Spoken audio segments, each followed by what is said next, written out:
Le Seigneur soit avec vous. Et avec votre esprit. Évangile de Jésus-Christ selon saint Matthieu. Gloire à toi, Seigneur. En ce temps-là, les disciples de Jean le Baptiste s'approchèrent de Jésus en disant : « Pourquoi, alors que nous et les pharisiens nous jeûnons, tes disciples ne jeûnent-ils pas ?» Jésus leur répondit : « Les invités de la noce pourraient-ils donc être en deuil pendant le temps où l'époux est avec eux ? Mais des jours viendront où l'époux leur sera enlevé, alors ils jeûneront. Et personne ne pose une pièce d'étoffe neuve sur un vieux vêtement, car le morceau ajouté tire sur le vêtement et la déchirure s'agrandit. Et on ne met pas du vin nouveau dans de vieilles outres. Autrement, les outres éclatent, le vin se répand et les outres sont perdues. Mais on met le vin nouveau dans des outres neuves et le tout se conserve. » Acclamons la parole de Dieu. Louange à toi, Seigneur Jésus.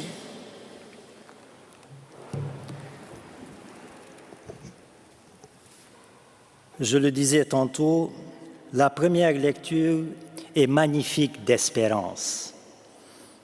Espérance des temps messianiques, espérance de la vie en plénitude, de la vie en abondance, espérance de la vie éternelle. Et dans nos vies tourmentées et dans notre monde anxiogène, nous avons besoin d'espérance, non pas d'une espérance illusoire, une espérance trompeuse, juste pour nous évader de la réalité pour un moment. Nous avons besoin d'une espérance réelle, fondée sur une personne réelle, Jésus-Christ, qui nous a promis la vie en abondance et qui tient toutes ses promesses. Et pour comprendre et pour apprécier la valeur de l'espérance en la vie éternelle, il suffit juste de s'imaginer soi-même vivre sans espérance ou penser aux personnes qui vivent sans espérance et qui mettent tout leur espoir dans ce monde transitoire et qui sont souvent déçus. Je mets mon espoir dans le programme politique d'un candidat, mais souvent mon espoir est déçu. Je mets mon espoir dans ma vie professionnelle, mais à la longue, mon espoir est déçu.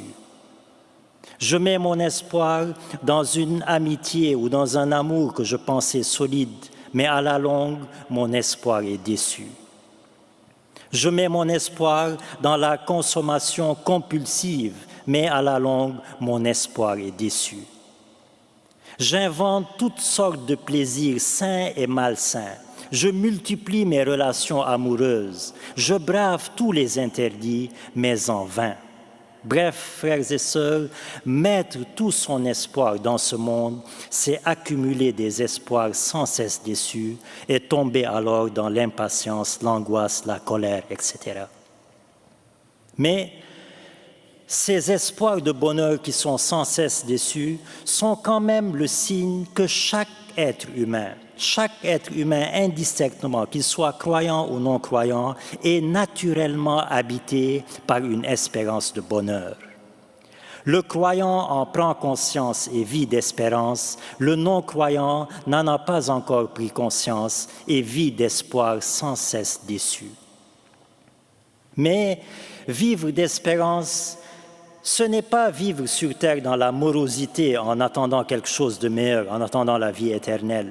Vivre d'espérance, c'est vivre dans la joie de posséder déjà la vie éternelle, dès maintenant, en attendant bien sûr de la posséder pleinement au ciel. Alors, pour vous donner une analogie, l'espérance chrétienne, c'est comme quelqu'un qui a gagné au loto la cagnotte, le gros lot. Il détient le billet gagnant avec lui, mais on lui demande d'attendre 1 an avant de toucher effectivement à son argent. De même pour nous, chrétiens, nous avons déjà le billet gagnant pour la vie éternelle par la grâce du mystère pascal du Christ.